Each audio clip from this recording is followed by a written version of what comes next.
ಎಲ್ಲರಿಗೂ ನಮಸ್ಕಾರ. ವಿವೇಕಾನಂದರ ಕುರಿತಾಗಿ ನಾವು ಏನು ಹೇಳಬಹುದು ಅಂತ ಆಲೋಚನೆ ಮಾಡಿದರೆ ಅದೊಂದು ಮಹಾನ್ ವ್ಯಕ್ತಿತ್ವ.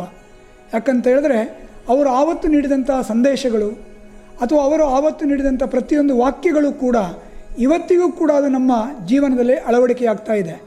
ಸುಮಾರು 100ಕ್ಕಿಂತ ಹೆಚ್ಚು ವರ್ಷಗಳ ಹಿಂದೆ ಅವರು ಏನೆಲ್ಲ ಬರೆದಿದ್ದರೋ, ಅವರು ಏನೆಲ್ಲ ಮಾತುಗಳನ್ನು ಆಡಿದ್ದರೋ, ಅವರು ಏನೆಲ್ಲ ಚಿಂತನೆ ಮಾಡಿದರೋ ಅದು ಪ್ರಸ್ತುತ ಕೂಡ ಇವತ್ತು ನಮ್ಮ ವಿದ್ಯಾರ್ಥಿಗಳಿಗೆ ಅಥವಾ ನಮಗೆಲ್ಲರಿಗೂ ಕೂಡ ಮಾರ್ಗದರ್ಶನ ಮಾಡುವಂತೆ ಇದೆ.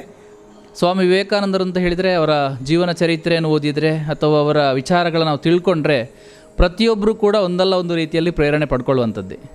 ಹಾಗಾಗಿ ಅವರ ಒಟ್ಟು ಜೀವನ ಶೈಲಿಯನ್ನು ನಾವು ಅರ್ಥ ಮಾಡಿಕೊಂಡು ಅವರು ಬದುಕಿದಂತಹ ಆ ಕಡಿಮೆ ದಿವಸಗಳಲ್ಲಿ ಅವರು ಮಾಡಿದ ಸಾಧನೆ ಅದೆಲ್ಲವೂ ಕೂಡ ನಮಗೆ ಪ್ರೇರಣಾದಾಯಿಯಾಗಿರ್ತದೆ. ನಾವೆಲ್ಲರೂ ಕೂಡ ಅವರ ಜೀವನವನ್ನು ಆದರ್ಶವಾಗಿ ಇಟ್ಕೊಳ್ಳೋಣ ಅಂತ ಈ ಸಂದರ್ಭದಲ್ಲಿ ಹೇಳ್ತಾ, ಒಂದು ಸದೃಢ ಸಮಾಜ ನಿರ್ಮಾಣ ಮಾಡಲಿಕ್ಕೆ ಸ್ವಾಮಿ ವಿವೇಕಾನಂದರ ವಿಚಾರಧಾರೆಗಳು ಖಂಡಿತವಾಗಿ ಅದು ಪ್ರೇರಣಾದಾಯಿಯಾಗಿರ್ತದೆ. ನ್ಯಾಷನಲ್ ಯೂತ್ ಡೇ ಅಂತ ಸೆಲೆಬ್ರೇಟ್ ಮಾಡುವಂಥ ವಿವೇಕಾನಂದ ಜಯಂತಿಯ ಶುಭಾಶಯಗಳು ಎಲ್ಲರಿಗೂ.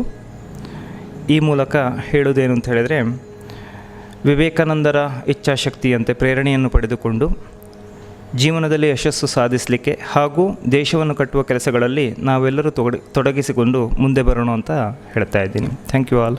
ವರ್ಧಕ ಸಂಘ ಹಲವಾರು ವಿದ್ಯಾಸಂಸ್ಥೆಗಳನ್ನು ಈ ಭಾಗದಲ್ಲಿ ತಿರುಗದ್ದು ವಿವೇಕಾನಂದರ ನೆನಪಿನಲ್ಲಿ, ಅವರ ಹೆಸರಿನಲ್ಲಿ ಇರುವಂಥದ್ದು ನಮಗೆಲ್ಲ ಗೊತ್ತಿರುವಂಥ ವಿಷಯ.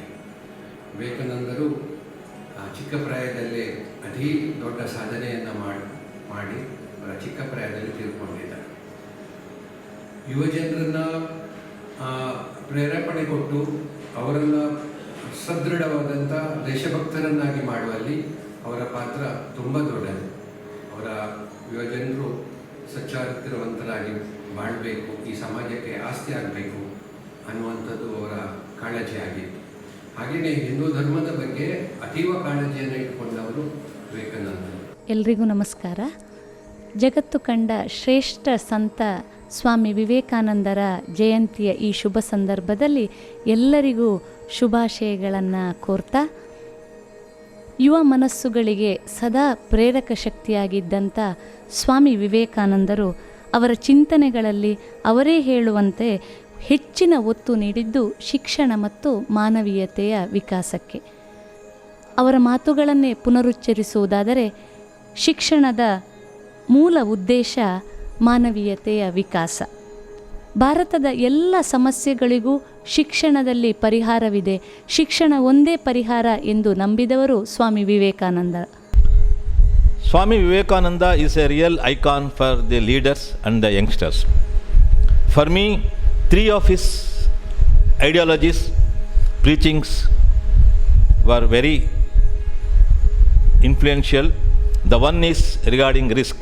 Swami Vivekananda said, take risk, take chances. If you win, you can lead. If you lose, you can guide.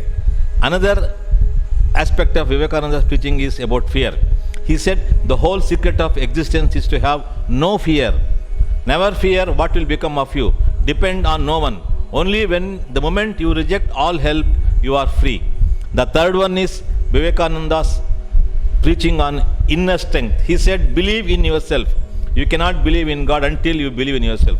So these 3 things, driving the fear out, taking risk and self-belief, major areas which we even teach to our MBA students. I think this will make up for a very good leader, and the country needs leaders without fear, with risk-taking ability, and of course with self-belief.